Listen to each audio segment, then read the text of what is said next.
Good morning, good afternoon, and welcome. I'm very pleased to be joined by Dilara Caglayan, who is a lead expert research in hydrogen for the Aurora Energy Research Group, based in Berlin, and part of the huge team that Aurora have, over 500 people, I think, providing awesome research across the energy transition. So welcome, Dilara. Thank you for joining me. Thanks, Nadim. It's great being here. Yeah, so you have I think you've been in Aurora for 3 years, but you spent 10 years in hydrogen. You have a doctorate in hydrogen technology. You've been hard at work assessing the movement in hydrogen, or all of the policy work I think we've seen for the last couple of years, and we've seen a real, I guess, patchwork quilt, but huge amounts of complexity around the landscape of policy support, both regionally in talking about Europe specifically, and now nationally. What is your sort of big picture take, and what are some of your thoughts as we enter 2024, and we're recording this January 2024? Well, if you asked me this question last year, I would have been slightly more pessimistic, but last year has been great in terms of market takeoff. And since we heard a lot of great news, such as infrastructure developments and also support schemes being available, at least the news that could be materialized, I'm feeling more and more optimistic about it now. Excellent. And what specific sort of policy frameworks have you think been fit for purpose, and which maybe which areas are we lacking? Yeah.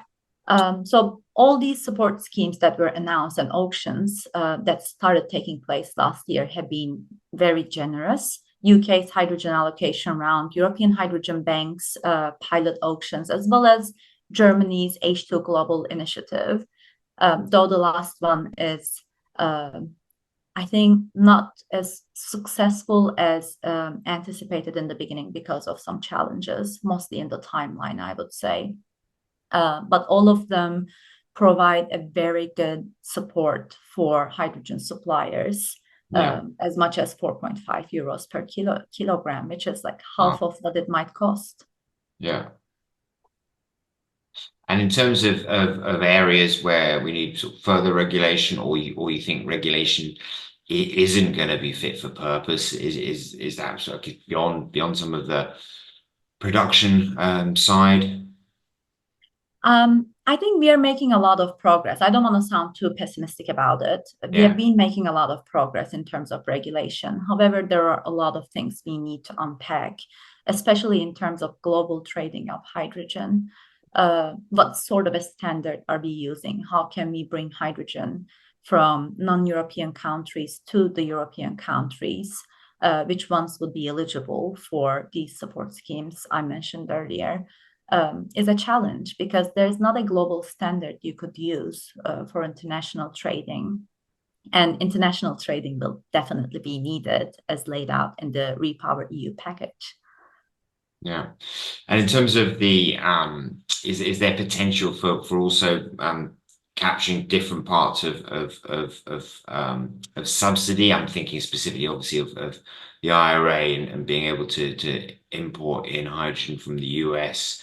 We've seen, obviously, US is obviously now a major supplier of LNG to Europe, and could that LNG benefit from subsidies in the US and be imported now as low carbon ammonia? Um, I think it's definitely possible. There was a great interest to the US when they announced the IRA package. So it was also a very generous subsidy scheme. But I think Europe is also trying to ramp up its domestic production. For sure, these subsidies will enable materializing these projects to be exported to Europe from these faraway countries.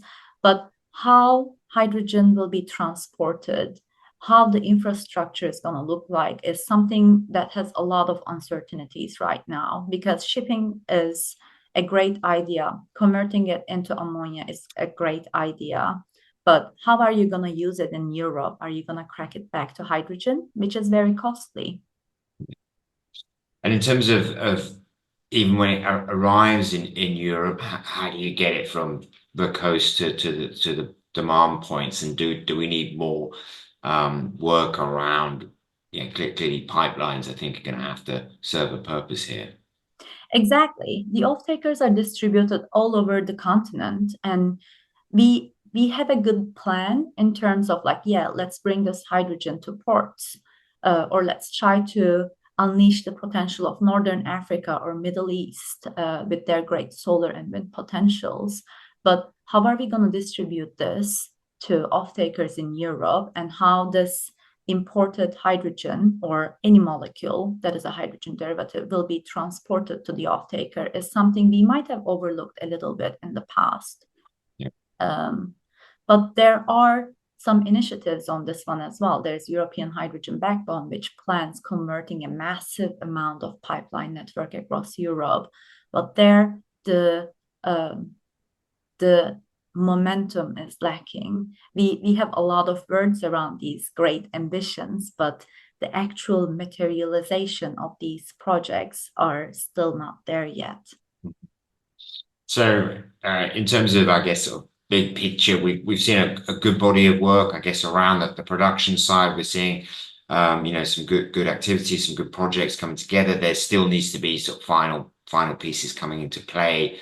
But overall, you're pretty optimistic about the work that's been done in up until now, up until 2023, and looking forward, you can see a good sort of line of sight to beginning to see the sort of structures in place to build a successful regional global market. Yeah, I would correct me being optimistic. Maybe I could have miscommunicated that part a little bit. So there has been a lot of ambitions by governments. We are talking about tens, hundreds of gigawatts of electrolyzers by 2030, which is just 6 years.